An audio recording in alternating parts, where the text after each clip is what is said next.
Good morning mga ka-Rick Squad! Time check, 5:20 na ng umaga at ngayon ay Saturday.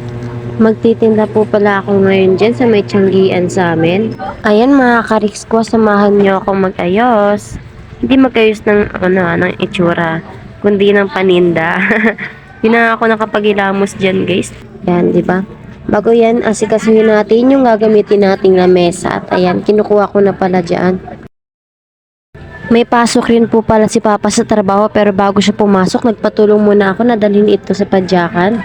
Pero bago yan, shoutout po kay Jerry Gregory. Thank you po sa pag-comment and pag-react. At ayan, dito na nga kami po pwesto. Naayos na rin pala namin dyan ni Papa. Dahil mga flower po pala yung mga binibenta ko, kaya hindi rin ako sure kung masyado ito mabibili kasi wala naman po masyadong okasyon ngayon. Pero okay lang yan, kaya maglibas muna tayo. At ito naman yung mga dala kong tulip, ayan. Ayusin ko pala dyan yan. Pero bago yan, ilabas muna natin yung iba nating ititinda. Pero bago yan guys, napansin ko na may sira itong dalawa, kaya tinabi ko na lang dyan sa may box. Ayan, nailagay na natin yung mga tulip at ilalabas ko naman na yung mga natira pang flower nung Mother's Day and Father's Day. Tama ba? Ay, hindi nung Father's Day lang ata yan tapos ng graduation. Diba? Ang daming tira. Pero okay lang yan guys. At ayan, okay na, so naghintay na lang ako dyan. Tama ko po lang sa gilid at lakad-lakad dyan.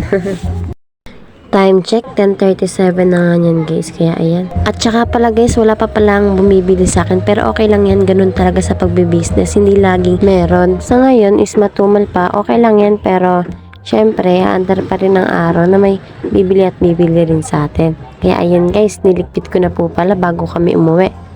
Pagka-uwi ko po pala, ayan, bumili ako kila Ate Malo ng lumpia at kikiam. Habang nanonood ng TV, dito na ako kumain. Hanggang dito na lang mga ka-Rick Squad. Thank you for watching. God bless. Kita-kits po sa next vlog. Bye-bye!